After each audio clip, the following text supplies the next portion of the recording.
துணை சாட்டு நீட்டோலை தன்னை நாக்கு கொடியாமல் தாக்கி எழுதச் சொன்னேன் சிவனேயா. ஓதும் எழுத்துக்கும் நின்ற எழுத்தாணிக்கும் ஊமை ஊனம் சொன்னேன் சிவனேயா. இப்படி இந்த உலகில் எதற்கெடுத்தாலும் மக்கள் நமக்கு வேண்டிய கருத்துக்களை நேரடியாக சொல்லாமல் மறைமுகமாக புகழ்ந்து ஒவ்வொரு கருத்துக்களையும் சொல்லி வைத்திருப்பார்கள். இப்பொழுது ஒரு மூலிகை இருக்குது என்றால் அது இதற்கு பயன்படும் என்று சொல்லிவிட்டால் மனிதன் மிகவும் அற்புதமாக புரிந்து கொள்ளுவான். ஆனால் அதை 7 கடல் தாண்டி 7 மலை தாண்டி இப்படி ஒவ்வொன்றாக ஒவ்வொரு மூலிகைக்கும் ஒவ்வொரு கதைகளை சொல்லி மறைத்து வைத்ததால் தான் இந்த கலியுகமே பிறந்து விட்டது.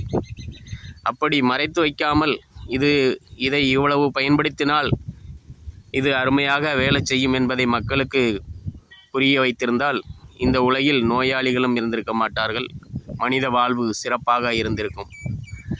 அதற்காகத்தான் சாட்டு நீட்டோலை தன்னை நாக்கு மூக்கொடியாமல் சொல்ல சொன்னார்.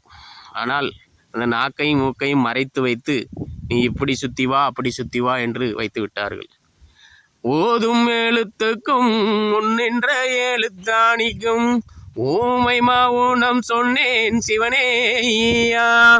இந்த உலகில் ஆட்சி செய்கிறவர் முதல் ஒவ்வொரு துறைக்கும் நமக்கு உதவுகிறவர்கள் எல்லாம் அவர்களை புகழ்வதற்காக எத்தனையோ எழுத்தாணிகளை பயன்படுத்தி ஒரு கருத்தை ஒரு வார்த்தையில் சொல்லி முடிக்க வேண்டியதை ஒரு பக்கம் முதல் 400 பக்கங்கள் 1000 பக்கங்கள் வரை ஒவ்வொரு துறைக்கும் புகழ்ந்து தள்ளி கொண்டே இருக்கிறார்கள்.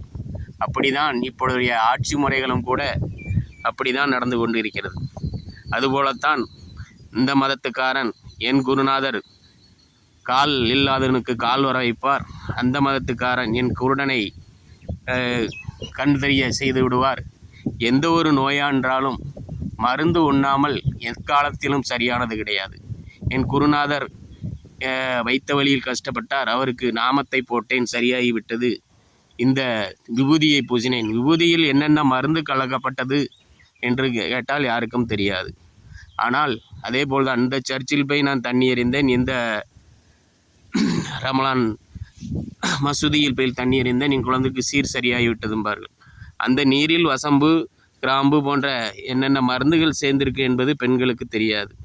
இப்படி ஒவ்வொன்றையும் மறைத்து வைத்து கூறியதால் தான் ஐயா ஓதும் என்று எழுத்தாணிக்கும் ஊமை மௌனம் சொன்னேன் என்கிறார். நீ எப்படினாலும் சொல்லிக்க, காலம் வரும்போது கனியும் என்று சொல்லிவிட்டார். ஆதலால் அனைவரும் ஐயா வழியை புரிந்து அனைவரும் நன்றாக வாழ வாழ்த்துக்கள். ஐயா உண்டு. அனைவரும் சப்ஸ்கிரைப் செய்து கொள்ளுங்கள்.